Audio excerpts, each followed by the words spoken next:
gay, baby, gotta keep your teeth straight. Yeah. Bay on flexing, extensive. Hey y'all, it's Shanika. Welcome back to my channel. You already know I'm about tips, tricks, and stories, and today I'm doing my nails at home using these LA Colors French Overlap 80 count nails. I purchased these nails from, I believe, $70. If you want to see how I prep my real nails for the fall season, be sure to check out some other videos or just leave a comment down below and let me know. I went to the beauty supply store and I saw that they had these French tip overlays by the Orly brand, and I purchased them because I didn't really know exactly what I was going to do with my nails, but this shit's in the front of the video. Quick intermission, I purchased some new gel polish off Amazon, and it is the I believe it's called the Miss Molly's brand.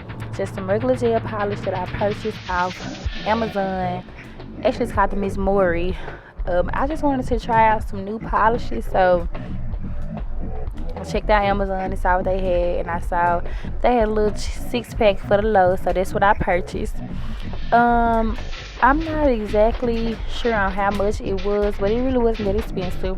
But I'm starting off with the Beatles base gel to go ahead and give myself a nice even thin coat to start off with, because as you know, when you apply gel polish, you always want to make sure you have a nice base.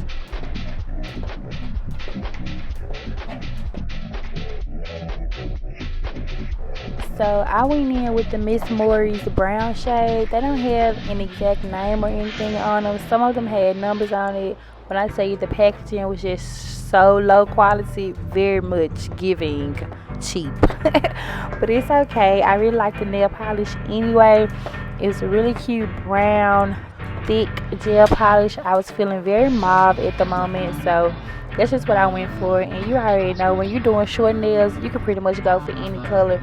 Just because your nails are so short, they can be versatile.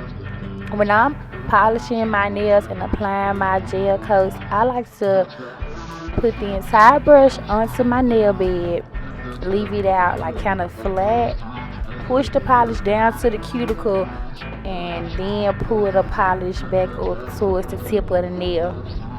I hope that sounds okay for the explanation, but if not, just watch the video. This is the shade that I went for. I wasn't sure on exactly what type of design I wanted to go for, so I just went out here to polish all nails brown. I'm curing my nails using my Beatles gel lamp that I got, and I'm going to be cleaning up all excess polish around the edges of my cuticles with this Beauty Secrets acetone. And you already know you can get Beauty Secrets from Sally's. And then I'm just using a cute little square brush to clean it up instead of using a Q-tip. I let my nails cure and dry for about 2 to 3 minutes because I like to make sure they're very, very dry. Then I went in with some cuticle oil just to make sure that my cuticles are not too dry and looking all stubby and nasty from all of the hard work that I have been putting onto my nails. But that's just pretty much it in this video. I just wanted to talk today, so I'm pretty much rambling. I hope you enjoyed it. If you didn't, oh well, I hope you do, and I hope to see you in my next one. Make sure you stay exclusive, boo.